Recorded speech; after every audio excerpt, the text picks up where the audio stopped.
Hello friend, welcome to Balaji book shop. तो दोस्तों, आज की जो वीडियो है वो स्पेशली मैं जो बनाने जा रहा हूँ वो बनाने जा रहा हूँ यूपीएसआई की, क्योंकि सारी बुक्स लगभग आ चुकी हैं और स्टूडेंट की भी बहुत क्वेरी थी। पिछले कुछ टाइम से बहुत बच्चे बोल रहे थे कि सर यूपीएसआई की वैकेंसी आ गई है और नई नई बुक्स कौन कौन सी आई हैं। तो उसी को देखते हुए मुझे जो है आज यूपीएसआई की एक वीडियो बनानी पड़ी।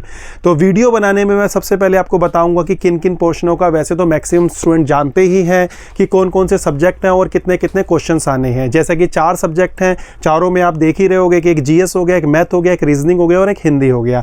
चारों के जो है 40-40 क्वेश्चंस हैं। और अगर मैं इस चीज़ को बताऊंगा लास्ट ईयर को एनालाइज करके कि कितने कितने क्वेश्चंस हैं और सारी चीज़ें जो हैं आपको बुक के द्वारा बताऊंगा भी कि कौन सी बुक किसके लिए ज़्यादा इंपॉर्टेंट रहेगी। तो हम सबसे पहले बात करते हैं जीएस की। तो जीएस जो है मुझे लगता है कि बहुत महत्वपूर्ण भूमिका जीएस के अंदर पॉलिटी निभाती है और पॉलिटी में आपको इस बार बहुत अच्छे से फोकस करना है। कहने का मतलब यह है कि अगर आप पिछले कई सालों के पेपर देखोगे तो पॉलिटी का पोर्शन जो मुझे लगता है 16 क्वेश्चंस जो हैं पॉलिटी से आए हैं।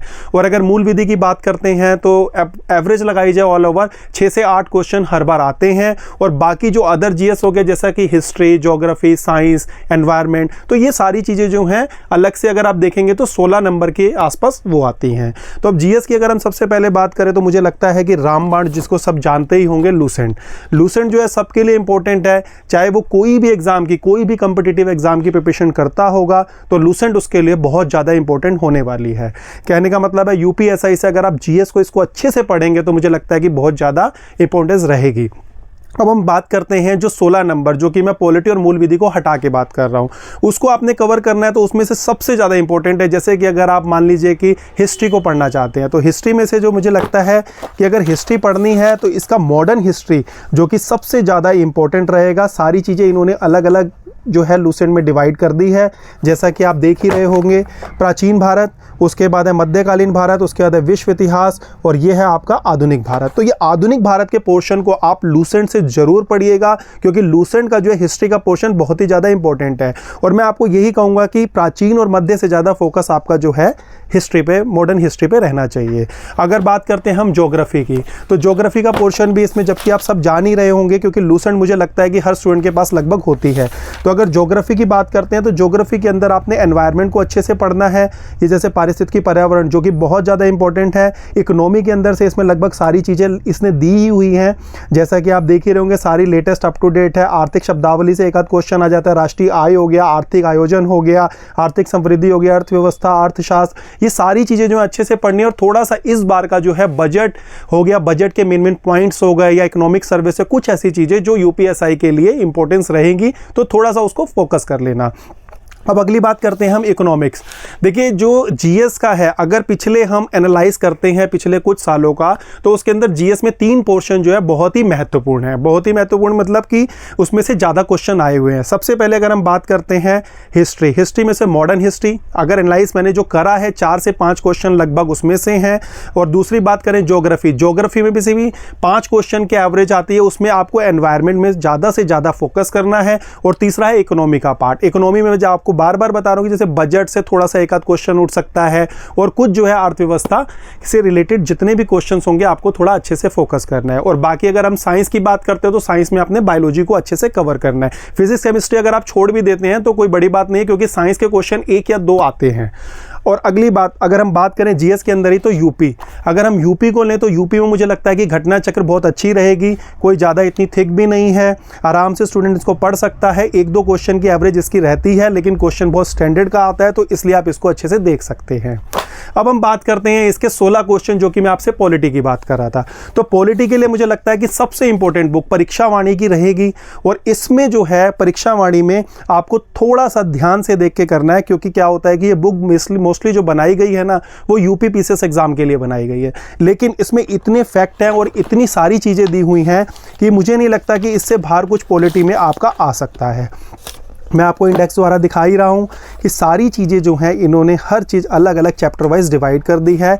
और आप इस चीज़ का ध्यान रखना कि आपके यूपीएसआई में सिलेबस में क्या क्या चीज़ें पॉलिटी से पूछी जाएंगी, क्योंकि किसी भी एग्ज़ाम को देने से पहले जो है उसका प्रीवियस ईयर पेपर और उसका सिलेबस अच्छे से आपको पता होना चाहिए। क्योंकि क्या होता है कि बुक्स जो है इतनी मोटी मोटी या थिक बुक जो भी होती है, ऐसा नहीं है कि आपको विदाउट सिलेबस आप कुछ भी पढ़े जा रहे हो और आप ये बात कहें कि जी हमारी मैथमेटिक्स की प्रिपरेशन हो गई।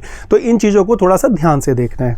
अब बात करते हैं हम अगली, जो कि जीएस का पॉलिटी हो गया, ये हो गया। और साथ ही साथ जो मूल विधि है, मुझे लगता है कि ये घटना चक्र की जो है मूल विधि आज ही नई आई है, 2025 का एडिशन है। आप चाहो तो इसको बहुत अच्छे से पढ़ सकते हैं, क्योंकि ये पूरी जो डेडिकेट करी गई है स्पेशली यूपी के एग्जाम को लेते हुए करी गई है, यूपीएसआई के। इसके अंदर अगर हम बात करते हैं, जैसा कि इन्होंने सारे चैप्टर को अच्छे से कवर कर दिया है। और जो मैं आपको बता भी रहा था कि मूल विधि के अगर क्वेश्चन की बात करते हैं तो 8 क्वेश्चन एक एवरेज है, और ये मुझे नहीं लगता कि आपको किसी भी तरीके से इसको छोड़ना चाहिए।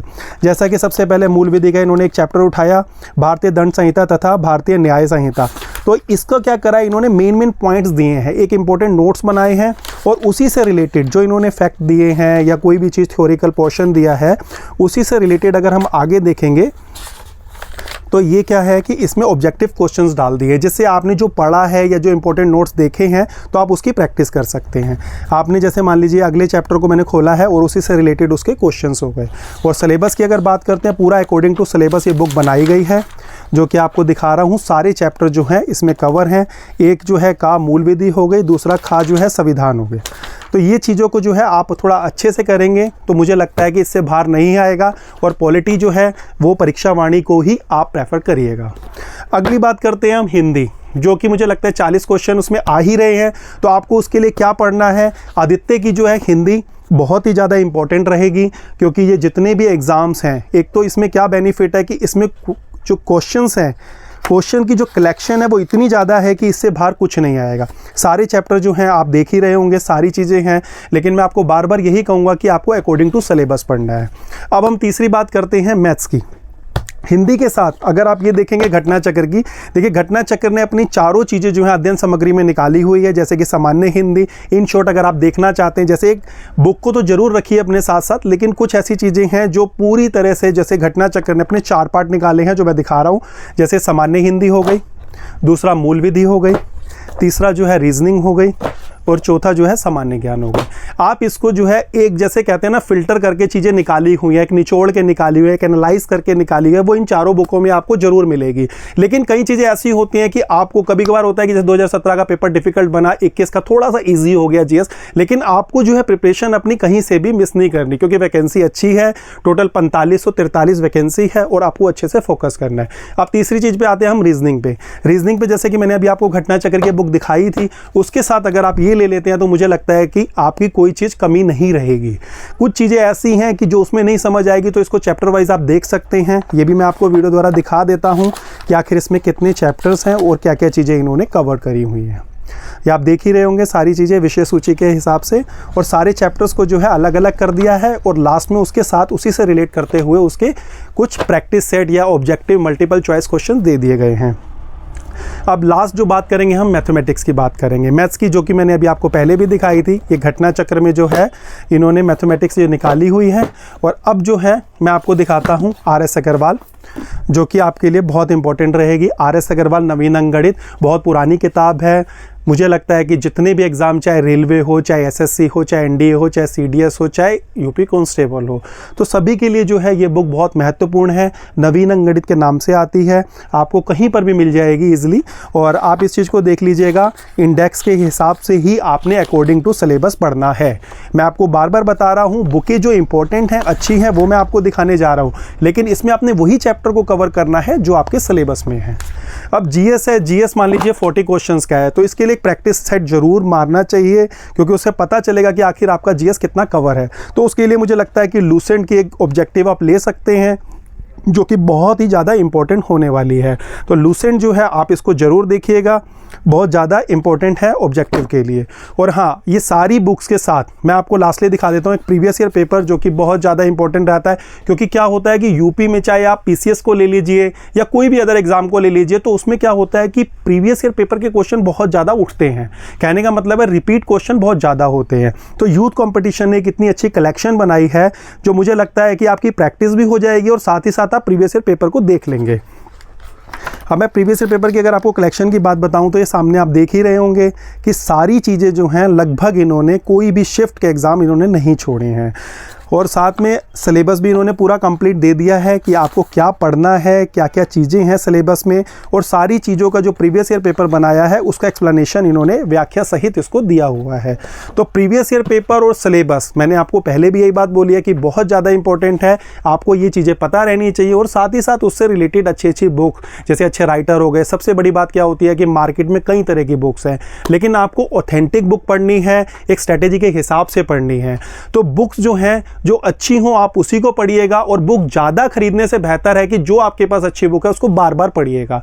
तो ये सारी बुक की जो कलेक्शन है मैं इस वीडियो में लेकर आया हूँ। और यूपीएसआई की जो है अब वैकेंसी जो नोटिफिकेशन आ चुका है और जल्दी इसका नोटिफिकेशन आ जाएगा, और वैकेंसी जो है शायद और बढ़ भी सकती हैं। तो अगर किसी को भी इस बुक की रिक्वायरमेंट हो, और अगर आपको कहीं नहीं मिल रही हो, अगर आपको इजीली मिलती है आप जरूर उसको परचेज करिए, और अगर आपको नहीं मिलती तो आप हमारे नीचे दिए हुए नंबर पे में कॉल कर सकते हैं। कोशिश हमारी यही रहेगी कि आपको हम कम से कम रेट पे जल्दी से जल्दी ये सुविधा प्राप्त करवाएं। और इस वीडियो को ज़्यादा से ज़्यादा लाइक एंड शेयर करना, क्योंकि यूपीएसआई के एग्ज़ाम बहुत ही स्टूडेंट देने वाले हैं, लेकिन बुक्स की जो है उनको रिक्वायरमेंट होती है और वो नहीं मिल पाती है, जिस वजह से मैं आपको ये कह रहा हूँ कि आप प्लीज़ इसको लाइक और शेयर ज़्यादा से ज़्यादा कीजिएगा। Thank you so much.